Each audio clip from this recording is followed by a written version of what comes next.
Hi പ്രിയമുള്ള സുഹൃത്തുക്കളെ, മഹാകുംഭമേളയിൽ പങ്കെടുത്തിട്ട് മുൻ ഇപ്പോഴും യു പിയിലെ വഖഫ് ബോർഡ് ചെയർമാനാണ് വസീം റിസ്വി. അദ്ദേഹം പറഞ്ഞ ചില വസ്തുതകളുണ്ട്.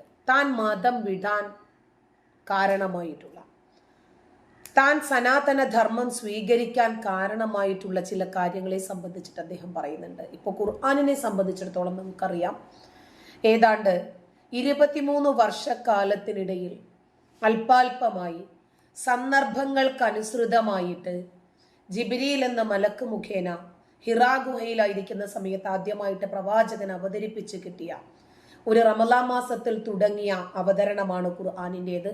ഏതാണ്ട് 114ഓളം അധ്യായങ്ങളിലായി പരന്നു കിടക്കുന്ന, ഒരു വാലും തുമ്പുമില്ലാത്ത, ഒരു എത്തും പിടിയുമില്ലാത്ത ഒരു ഗ്രന്ഥമാണ് ഖുർആൻ. ഇത്രയും കഷ്ടപ്പെട്ട് 23 വർഷം കൊണ്ട് ആകാശത്ത് നിന്ന് ഇങ്ങോട്ടിറക്കിയ പുസ്തകം കൊണ്ട് ആർക്കെങ്കിലും എന്തെങ്കിലും രൂപത്തിൽ ഒരു ഗുണമുണ്ടാവണ്ടേ? പരസ്പരം കുത്തിത്തിരിപ്പുകളും കൊള്ളയും കൊലയും കലാപവും കൊലപാതകവും അല്ലാതെ വേറെ എന്തുവാ ഇതുകൊണ്ടുള്ളത്? കുംഭമേളയ്ക്കകത്ത് നുഴഞ്ഞു കയറിയ ഒരു തീവ്രവാദി അതിനകത്ത് മുസല്ലയിട്ട് നമസ്കരിക്കുന്നു. ഇവന് വേറെ എങ്ങും ഉച്ചയും കുത്തിമറിയാൻ സ്ഥലമില്ലേ? മുഴത്തിന് 300 പള്ളി കിലോമീറ്ററുകളോളം ഉണ്ടാക്കി വെച്ചിട്ടും അവൻ ഉച്ചയും കുത്തിമറിയാൻ എങ്ങും സ്ഥലമില്ലാത്തത് കൊണ്ടാണോ കുംഭമേളയിലേക്ക് വലിഞ്ഞു കയറിയത്? അതായത് ഹിന്ദുക്കളെ മനഃപൂർവ്വം പ്രകോപിതരാക്കി പുറത്തിറക്കുക, അവരെ പ്രകോപിതരാക്കി ഇറക്കിയിട്ട് ഇവര് സംഘടിതമായി കൂട്ടിയിരിപ്പുണ്ട്. ഒരു ഊഴം നോക്കി ഇവര് കാത്തിരിക്കുന്നുണ്ട് കശാപ്പ് ചെയ്യാൻ ഹിന്ദുക്കളെ ഒന്നടങ്കം. വല്ല കാര്യവുമുണ്ടോ? ഹജ്ജിനിടയിലാണ് ഏതെങ്കിലും ഒരു കാഫിർ ഇങ്ങനെ കാണിച്ചിരുന്നതെങ്കിൽ ഇവരെങ്ങനെ ആയിരിക്കുമായിരുന്നു അയാളെ പെരുമാറുക? അയാള് പിന്നീട് സൗദിയുടെ ജയിൽ ഇടിഞ്ഞാൽ പുറത്തു വരുമായിരുന്നു. ഹജ്ജിന്റെ സന്ദർഭത്തിലായിരുന്നു കാണിച്ചിരുന്നതെങ്കിൽ. അപ്പൊ ഇത് മനഃപൂർവ്വം അമുസ്ലിങ്ങളുടെ ആഘോഷങ്ങളും അവരുടെ വിശ്വാസങ്ങളും ആചാരങ്ങളും ഒന്നും നടക്കരുത്. ഇത് ഇവരുടെ കോൺസെപ്റ്റിൽ ഇതൊരു പാകിസ്ഥാൻ ആണല്ലോ. അതിനെ മാറ്റിമറിക്കാൻ ആര് ശ്രമിച്ചാലും ശരി, അതിനെ ഞങ്ങൾ തടയും എന്നുള്ള രൂപത്തിലാണ്. ഒന്നാമത്തെ കാര്യം, ഇവരെ പ്രകോപിതരാക്കാൻ ഒരുപാട് കാരണങ്ങളുണ്ട്. സുനാമിയാണ് പണത്തെ സംബന്ധിച്ച് യു പിയിൽ ഇന്ന് കാണുന്നത്. 50 കോടി ജനങ്ങൾ ഇതിനോടകം പങ്കെടുത്ത് കഴിഞ്ഞു.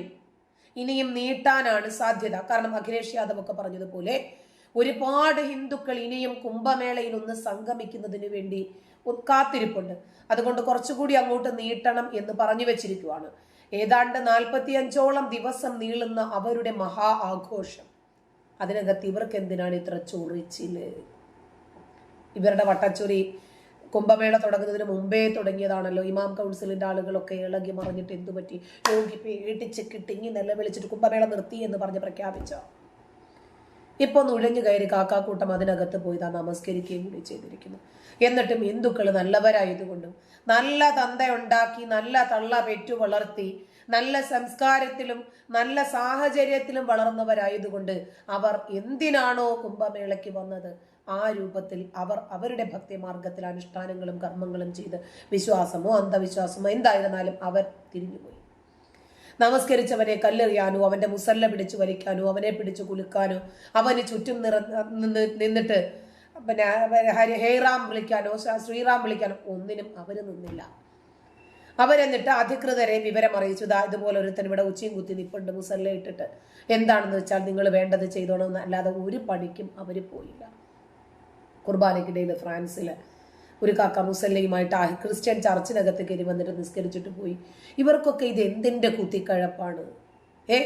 നല്ല പച്ച മട്ടലിന് പെട്ട കിട്ടാത്ത തകരാറല്ലേ ഇവരൊക്കെ, അല്ലേ? അതല്ലെങ്കിൽ കുരുക്കുന്നുണ്ടാകും ഇവന്റെയൊക്കെ ലൈംഗിക സാധനങ്ങള്. മുള്ള മുരുക്കി കയറിയിട്ട് കൈവിടണം. അതുകൊണ്ടാണല്ലോ ഇവന്മാര് ഇരുമ്പ് ചട്ടിയും ഇട്ടിട്ട് പോയി കണ്ടവന്റെ ഓരോ ആരാധനാലയങ്ങളിലേക്കൊക്കെ പോയി ഇടിച്ചു കയറുന്നത്. ഇപ്പോ ബംഗ്ലാദേശിലും ഇവന്മാർ ഇത് തന്നെയാണ് ചെയ്യുന്നത്. ഒറ്റ ഹിന്ദുക്കളും ഇവിടെ കാണാൻ പാടില്ല.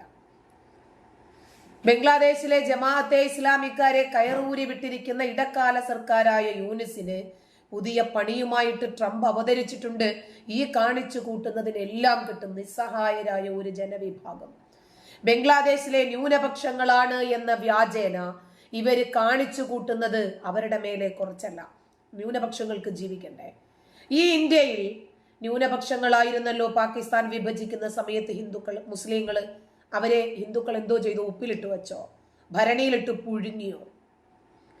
അപ്പോൾ ബംഗ്ലാദേശിലും പാകിസ്ഥാനിലും ന്യൂനപക്ഷങ്ങൾ അനുഭവിക്കുന്ന കൊടും ഭീകരതകൾ, കൊടും പീഡനങ്ങൾ ചെറുതല്ല എന്നതാണ് യാഥാർത്ഥ്യം. അതുകൊണ്ട് നല്ല രൂപത്തിലുള്ള പ്രഹരം യൂനിസിന് ഉടനെ തന്നെ കിട്ടും. ഇപ്പോൾ വീണ്ടും ബംഗ്ലാദേശിൽ നിന്നും റിപ്പോർട്ട് ചെയ്യുന്ന വാർത്തകൾ ശുഭകരമല്ല എന്ന് മാത്രമല്ല വല്ലാതെ വേദനയുളവാക്കുന്ന വാർത്ത കൂടിയാണ്. തീവ്ര ഇസ്ലാമിസ്റ്റുകളുടെ ആക്രമണം ഹിന്ദു കുടുംബത്തിനും അടുത്തുള്ള ബംഗ്ലാദേശിൽ വീണ്ടും തീവ്ര ഇസ്ലാമിസ്റ്റുകളുടെ ആക്രമണം ഹിന്ദു കുടുംബത്തിനും അടുത്തുള്ള ബംഗ്ലാദേശിൽ വീണ്ടും തീവ്ര ഇസ്ലാമിസ്റ്റുകളുടെ ആക്രമണം ഹിന്ദു കുടുംബത്തിനും അടുത്തുള്ള ബംഗ്ലാദേശിൽ വീണ്ടും തീവ്ര ഇതാണ് ബംഗ്ലാദേശ് സർക്കാരിന്റെ തന്നെ പ്രധാന ലക്ഷ്യങ്ങളിൽ ഒന്ന്. അതുകൊണ്ട് തന്നെ ഇത്തരക്കാർക്കെതിരെ ബംഗ്ലാദേശ് ഇടക്കാല സർക്കാർ മേധാവി മുഹമ്മദ് യൂനുസ് ഒരു ചെറു വിരൽ പോലും അനക്കില്ല. 20-ലധികം വരുന്ന തീവ്രവാദികൾ ഉൾപ്പെടുന്ന സംഘം ഹിന്ദുവായ റബതി ഖയാന്റെ കട ആക്രമിക്കുകയും അദ്ദേഹത്തിന്റെ സാധനങ്ങൾ കൊള്ളയടിക്കുകയും ചെയ്യുകയായിരുന്നു. തുടർന്ന് അദ്ദേഹത്തിന്റെ ഭാര്യ ഭിതി ഗയേനെയും ആക്രമിച്ചു. തുടർന്ന് പ്രാദേശിക ഹിന്ദുക്കൾ ഇടപെട്ടപ്പോൾ മുസ്ലിം ജനക്കൂട്ടം അവരിൽ 8 പേരെയും ആക്രമിച്ചു പരിക്കേൽപ്പിച്ചു. പരിക്കേറ്റവരെ പിന്നീട് ഒരു പ്രാദേശിക ആശുപത്രിയിൽ പ്രവേശിപ്പിക്കുകയായിരുന്നു. ഒരു കാര്യം പറയാമല്ലോ, ജമാഅത്തെ ഇസ്ലാമി അധികാരമേറ്റു. അവാമി ലീഗിന്റെ ഷെയ്ഖ് ഹസീന പുറത്തായി. ഷെയ്ഖ് ഹസീനയുടെ പാർട്ടിക്കാരെ തെരഞ്ഞു പിടിച്ച് ഇവർ ആക്രമിച്ചുകൊണ്ടേയിരിക്കുന്ന നിരന്തരം സംഭവങ്ങൾ ഉണ്ടാകുന്നു. ഏതായാലും ഇത്രയും മാസങ്ങളായിട്ടും ബംഗ്ലാദേശിൽ ഹിന്ദുക്കൾ ജീവനോടുണ്ടല്ലോ. അത് വലിയ സമാധാനവും വലിയ ആശ്വാസവുമാണ്. കാരണം മൊത്തത്തിനെയും ചൂടും കൂട്ടിയിട്ട് കത്തിച്ചു എന്നാണ് നമ്മൾ വിചാരിച്ചിരുന്നത്. കാരണം അത്ര ഭീകരതകളായിരുന്നു ഇവർ ബംഗ്ലാദേശിലെ ന്യൂനപക്ഷങ്ങളോട് കാണിച്ചത്. ഒടുവിൽ അവർ പ്രതിരോധിക്കാൻ തയ്യാറായി. ഹിന്ദുക്കൾ ഒന്നടങ്കം സംഘടിച്ചു നിന്നു. ബംഗ്ലാദേശിലെ ന്യൂനപക്ഷ വിഭാഗങ്ങളാകുന്ന മുഴുവൻ ജനതയും കയ്യിൽ കിട്ടിയ കമ്പും കോലും കല്ലുമായി അവർ സംഘടിച്ചു നിന്നപ്പോൾ മാത്രമാണ് ഇന്നവര് ജീവനോടുകൂടി ഇരിക്കുന്നു എന്ന് നമ്മൾ പറയാൻ കാരണം. അതല്ലായിരുന്നെങ്കിൽ ഒന്നൊന്നായിട്ട് ഇവര് വെട്ടിനുറുക്കിയേനെ. ഷബീർ ഷെയ്ഖ്, മുസ്കിൻ ഷെയ്ഖ്, നൈൻ ഷെയ്ഖ് എന്നിവരുടെ നേതൃത്വത്തിലാണ് ആക്രമണം നടന്നതെന്ന് തിരിച്ചറിഞ്ഞു. ആക്രമണത്തിൽ ഉൾപ്പെട്ട മറ്റുള്ളവരെ ഇതുവരെ തിരിച്ചറിഞ്ഞിട്ടില്ല. മുസ്ലിം ജനക്കൂട്ടം ദുർഗാ മന്ദിറിലെ ഹിന്ദു ദേവതയുടെ വിഗ്രഹം അടിച്ചു നശിപ്പിച്ചു. അവർ വടികളും പൈപ്പുകളും ഉപയോഗിച്ചാണ് ആക്രമണം നടത്തിയതെന്ന് റിപ്പോർട്ടുകളുണ്ട്. ഇരയായ റബതി ഖയാൻ പറയുന്നതനുസരിച്ച് വ്യാഴാഴ്ച തന്റെ കടയിലെ വൈഫൈ ദീർഘദൂരം ഉപയോഗിച്ചതിനെ ചൊല്ലി ഷബീർ ഷെയ്ഖ്, മുസ്ലിം ഷെയ്ഖ്, നൈൻ ഷെയ്ഖ് എന്നിവരുമായി അദ്ദേഹം തർക്കത്തിലേർപ്പെട്ടു. ഇതിൽ പ്രകോപിതരായി തീവ്രവാദികൾ കടയുടമയെ ശാരീരികമായി ഉപദ്രവിക്കുമെന്ന് ഭീഷണിപ്പെടുത്തി സ്ഥലം വിട്ടു. തുടർന്ന് വെള്ളിയാഴ്ച രാത്രി ഖയാന്റെ കടയും സമീപത്തുള്ള ക്ഷേത്രവും ആക്രമിക്കാൻ അവർ എത്തിയത്. റബതി ഖയാൻ പോലീസിൽ നൽകിയ പരാതിയെ തുടർന്ന് പോലീസ് നടപടിയെടുക്കുകയും ഷബീർ ഷെയ്ഖ്, മുസ്ലിം ഷെയ്ഖ്, നൈൻ ഷെയ്ഖ് എന്നിവരെ അറസ്റ്റ് ചെയ്യുകയും ചെയ്തു.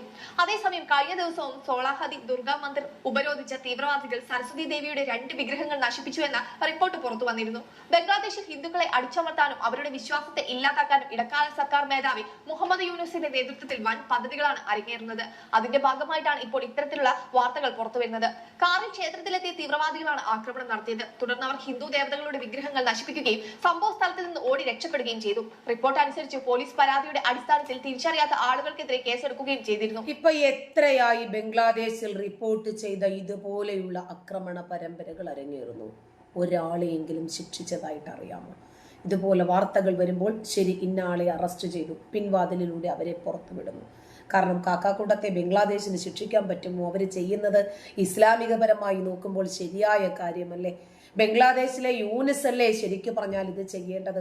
വിഗ്രഹങ്ങൾ അടിച്ച് തകർക്കുകയും ക്ഷേത്രങ്ങൾ അടിച്ച് പൊട്ടിക്കുകയും ചെയ്യുമ്പോൾ ആയിരക്കണക്കിന് മലക്കുകളാൽ താങ്ങി നിർത്തപ്പെട്ട സിംഹാസനത്തിൽ ഇരുന്നിട്ട് അള്ളാഹു, പണ്ട് നമ്മൾ സീരിയലിലും സിനിമയിലും ഒക്കെ കാണുന്നത് പോലെ അസുരന്മാര് ചിരിക്കുന്നത് പോലെ തട്ടഹസിക്കുന്നത് കാത്താണല്ലോ ഇവരിതൊക്കെ ചെയ്യുന്നത്. അത് പ്രതീക്ഷിച്ചിട്ട് എന്ത് ചെയ്യാനാ? ഇനിയും ഇതുപോലെയൊക്കെ ഉണ്ടാകും. നമ്മളിത് വീണ്ടും വീണ്ടും പറയാൻ കാരണം നാളെ ഇന്ത്യയിൽ ഇതുപോലെയുള്ള ഒരു സംഭവം റിപ്പോർട്ട് ചെയ്യപ്പെടരുത് എന്നുള്ളത് കൊണ്ടാണ്. നന്ദി.